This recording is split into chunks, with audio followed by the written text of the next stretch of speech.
Bonjour, la dernière fois nous avons rencontré Michael et Richard, dresseurs canins. Aujourd'hui, nous sommes avec Stéphanie Richard, sa femme, toiletteuse canine. Alors dis-moi, est-ce que tu partages la même passion que ton mari? Oui, mais bon, moi de base, c'était vraiment tous les animaux vu que j'ai grandi à la campagne. Donc c'est vraiment tous les animaux. Et quand j'ai rencontré Michael, donc forcément, il m'a appris vraiment plein de choses sur les chiens. Et de fil en aiguille, j'en suis venue à aimer vraiment tous les chiens, sachant que de base, je suis plus sur les molosses.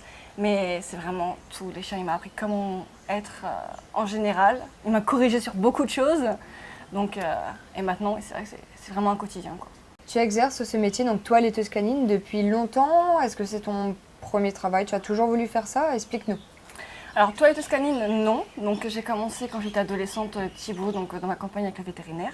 Donc, je n'ai pas de formation diplômante dans le toilettage, mais j'ai appris avec un vétérinaire qui faisait le toilettage. Donc, il m'a appris comment toiletter, comment faire en sorte que le chien ne soit pas stressé. Et donc, la formation que Michael, mon mari, m'a enseignée, ça apporte toujours un plus par rapport aux chiens qui sont peureux, les chiens qui n'ont jamais eu de toilettage. Parce que s'il y a des chiens cardiaques, donc forcément, c'est un peu dangereux. Donc, non, c'est très important. D'accord. Donc dans ton travail, qu'est-ce que tu fais un petit peu? Donc on connaît généralement donc toiletter, donc le bain, couper les griffes et autres, mais est-ce que tu as une spécialité? Alors, ma spécialité, je dirais, c'est le massage thérapeutique pour les chiens. C'est-à-dire que je vais vraiment mettre l'accent sur le shampoing. Je vais vraiment les détendre, surtout quand j'ai des petits chiens qui sont assez âgés. Donc les articulations, ça commence à tirailler un petit peu, ils ont vraiment beaucoup de mal. Et la semaine dernière, j'ai fait donc une femelle berger allemand qui a 7-8 ans. Donc vraiment, quand la chienne commence pour aller se coucher, il y a vraiment les articulations qui craquent et tout. Donc là-dessus, les propriétaires ont tendance à dire qu'elle est agressive, mais en fait non, c'est juste parce qu'elle a mal. Donc vraiment, je l'ai vraiment détendue là-dessus. Et le toilettage s'est passé vraiment impeccable.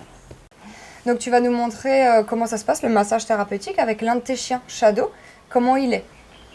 Alors Shadow, il faut savoir que c'est un chien que nous avons récupéré. Donc nous l'avons sauvé de l'euthanasie parce que ses propriétaires ne voulaient pas le soigner. Donc il a vraiment des douleurs sur la colonne vertébrale, vraiment sur le bas de la colonne vertébrale. Donc lui, du massage que je lui fais, c'est vraiment pour le détendre, pour le soulager. Donc c'est pour ça que j'attendais que vous veniez pour vous montrer exactement sur lui. Donc Shadow a vraiment un lourd passé. Donc c'est par rapport à ça qu'on fait en sorte que sa vie, qu'il ait une vie de pacha en fait. Mon mari ou moi-même, on ne va pas le prendre vraiment pour travailler sur l'obéissance parce qu'il est rentré déjà dans l'âge. Et par rapport à ça, on veut juste qu'il vive tranquillement, quoi. Si dans sa propriétaire, on dit que c'est un chien agressif au vétérinaire justement pour qu'il se fasse euthanasier, mais il n'y a pas plus doux que lui. C'est vraiment une grosse peluche. D'accord. Donc voilà, ce massage lui apporte vraiment un bien-être, il peut vraiment se relâcher. Exactement. Être vraiment bien. Chose qui est très importante chez les chiens.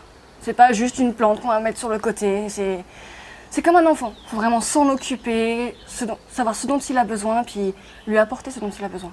Est-ce que tu fais d'autres choses que le toilettage ou juste ça? Je fais d'autres choses, donc principalement le toilettage. Mon mari m'a également formée donc, sur le dressage pour l'obéissance. Donc quand vraiment son planning déborde, donc je vais le remplacer sur certaines séances.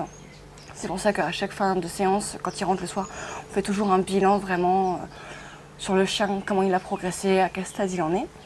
Et donc en arrivant sur Maurice, donc en commençant notre travail avec les chiens, j'ai remarqué qu'il y avait vraiment une vraie demande par rapport à la pension. Donc, voilà, quand les personnes partaient en voyage, ils avaient une réticence en fait de partir parce qu'ils ne voulaient pas laisser leur chien pendant 2-3 semaines enfermé dans une cage. Donc c'est pour ça qu'on a proposé de la pension sans cage. Mais bon, c'est-à-dire qu'on le fait vraiment sur réservation avec un nombre de chiens limité, parce qu'on ne peut pas non plus avoir une trentaine de chiens en liberté, sachant que la plupart de ces chiens-là ne sont pas dressés et certains ne sont pas du tout sociables avec d'autres chiens. Déjà, les propriétaires donc, ramènent leurs petites affaires, leurs petits coussins, on les installe là où le chien se sent le mieux. Et donc, ça fait 3 ans et demi maintenant qu'on a commencé. D'accord, donc à chaque fois, voilà, la personne te contacte, elle veut partir en vacances, donc elle t'amène son chien et elle t'explique comment il est en général, son comportement, ses habitudes.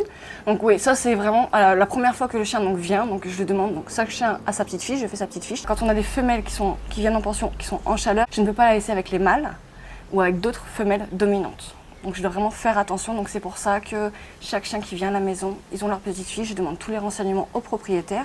Quand le propriétaire donc n'est pas là, il est en vacances, est-ce que tu peux lui donner des nouvelles de son chien donc par Facebook? Explique-moi comment tu fais pour garder contact avec lui.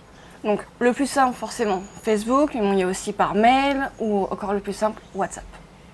C'est vraiment enfin, la majorité de mes clients ont WhatsApp, du coup j'utilise vraiment WhatsApp parce qu'en plus de ça, autre que les photos, je prends des vidéos. Donc même s'ils m'envoient un petit message, comment ils vont, donc je leur réponds par une vidéo. Ah ouais. Voilà. Est-ce qu'en ce moment, tu as des pensionnaires? Oui, donc même ce matin, donc j'ai une cliente, donc son chien est notre client depuis 3 ans et demi, donc il est revenu ce matin pour un séjour de 2 semaines. Donc il s'appelle Eben, c'est un petit teckel. Donc voilà. Eben, viens. Ah, il est là, on va le voir. Eben, il est un peu peureux parce qu'il y a du monde. Ouais, donc Et quel âge il a celui-là? Donc Eben, maintenant il a... Bon, il va avoir 3 ans maintenant, Eben. Et Je dans l'ai plus combien sur de sa temps ils fiche. t'ont dit de le garder pour la... Alors là, Eben, il va rester 2 semaines à la maison. Donc sachant que c'est une nouvelle maison ici, donc il ne connaît pas trop, donc il a perdu ses repères. Et il va revenir une vingtaine de jours, un peu plus de 20 jours, au mois de juillet. Parce que sa propriétaire donc, part souvent en déplacement, que ce soit pour voir sa famille ou par rapport au travail. Donc il a l'habitude de venir à la maison. Et par rapport à tous tes gros chiens, hein, comme tu as vraiment des gros chiens chez toi, est-ce que ça se passe bien, la cohabitation? Alors Eben, il faut savoir que de base, c'est un chien qui n'est pas sociable avec les autres chiens. D'accord. Mais bon, aussi, on fait ça intelligemment avec mon mari. C'est qu'on ne va pas mettre un berger allemand avec un Yorkshire ou avec un teckel. C'est vraiment aussi par rapport au gabarit. Donc les gros chiens d'un côté, les petits chiens de l'autre. D'accord, super. Mais bon, ils ont tous la même attention, ils ont tous vraiment le même traitement et les mêmes règles. Merci beaucoup Stéphanie donc, pour ces renseignements. Avec plaisir. Donc nous retrouverons Stéphanie dans de futures vidéos. Donc nous savons maintenant qu'elle fait du toilettage, mais aussi elle propose un service de pension dans un cadre familial. Donc votre chat sera en bonne compagnie, il sera bien traité, vous pourrez avoir de ses nouvelles. Donc nous retrouverons Stéphanie dans de futures vidéos pour montrer le massage thérapeutique que les gens ne connaissent pas forcément. À bientôt!